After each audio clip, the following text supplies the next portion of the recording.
Jadi di minggu ini analisanya kurang tajam ya, karena di konklusi di analisa minggu ini tuh gue bilang bullish. Kenapa gue bilang bullish kemarin itu adalah karena di time frame weekly-nya, sebentar.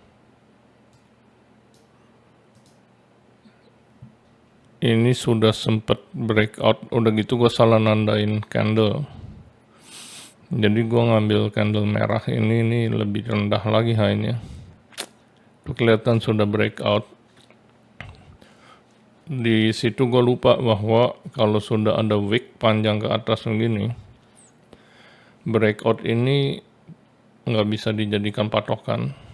Terus bullish lagi karena di sini mendapatkan rejection dari candle range low-nya dan membentuk bullish engulfing candle di weekly-nya. Juga di time frame daily-nya sama, dia sudah manipulasi bullish, dan terakhir di hari Jumat membentuk bullish engulfing candle juga di support berupa reclaim fair value gap daily. Nah, jadi kurang tajam lah intinya. Walaupun memang gue udah sempet sedikit curiga, udah bener sebenarnya, ada benernya, ada salahnya. Jadi gue udah bilang, kalau dari segi waktu ini terlalu cepat untuk dia lanjut naik. Jadi hati-hati, perhatikan price actionnya, kan ada ngomong tuh. Gue lupa di menit keberapa. Kalau nggak salah di awal gue udah bilang, harus lihat price actionnya mendukung nggak untuk kita punya analisa bullish.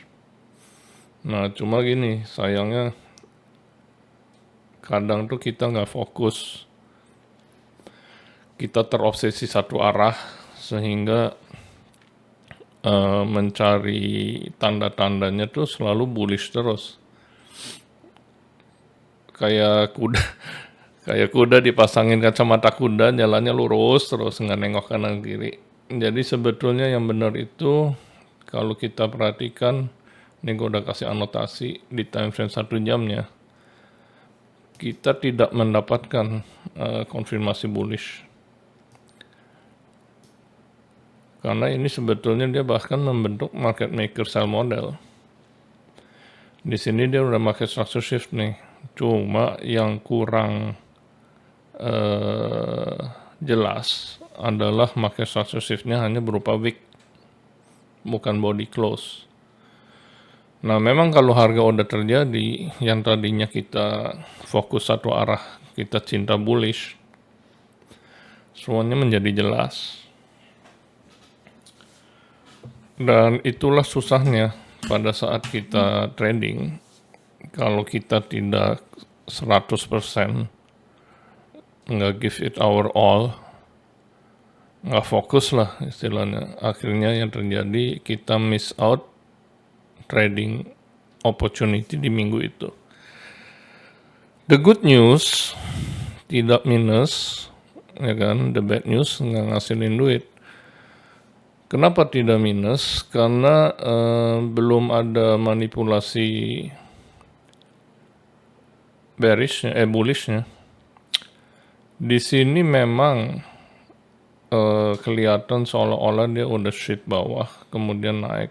Tetapi candle-nya ini nggak kuat pada saat dia akumulasi lagi di sini. Karena gini, setelah manipulasi harus terjadi distribusi.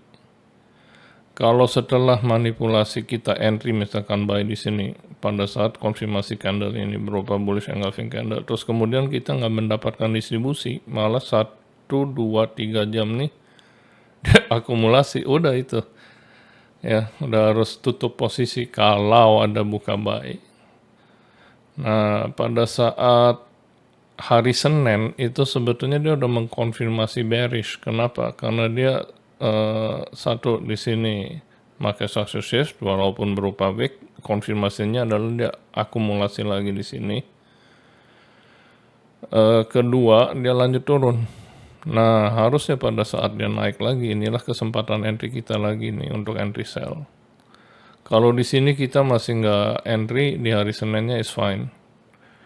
Karena ya balik lagi, pada saat Anda punya analisa salah bahwa harga akan bullish lagi, kemudian Anda membutuhkan data lebih banyak, ya wajar aja kalau nggak entry. Namanya juga lagi mengumpulkan data. Tapi di sini nih harusnya udah nggak ada ampun. Kalau di sini masih nggak ada entry juga, berarti Anda di minggu itu sedang tidak fokus. Dan pada saat tidak fokus, kalau saya gampang solusinya, do nothing, santai aja. Jangan memaksakan trading di saat kondisi sedang tidak maksimal. Nah, oke, yuk kita bahas sekarang. Jadi dia di sini di time frame 4 jam ini lebih jelas. Dia gagal breakdown, dia false break up, ketemu apa yang namanya order block bearish daily, kemudian reject. Jadi ini adalah manipulasi bearish di hari Jumat dan dikonfirmasi di hari Senin.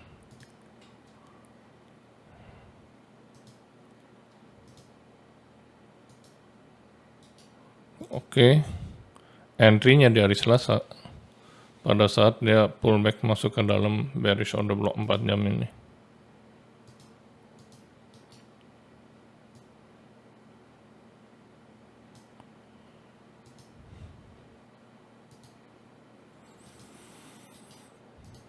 Nah, kemudian di time frame 1 jamnya, balik lagi, setelah kita mendapatkan konfirmasi turunnya ini di hari Senin, kita miss misalkan entry lagi di hari Selasa, nggak tahu lagi banyak kerjaan, banyak pikiran, atau apa, banyak distraction, nggak fokus.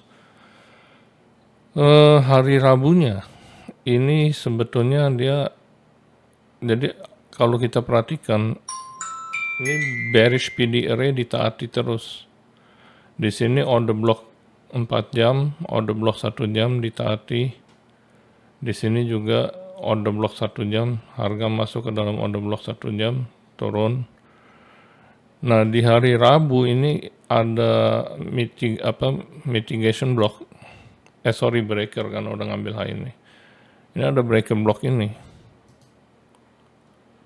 Ini harga masuk ke dalam breaker, kemudian taat lagi nih. Dan ini membentuk bearish manipulation. Dia gagal breakdown, gagal break up, false break, masuk ke dalam bearish breaker block, konfirmasi candle, turun.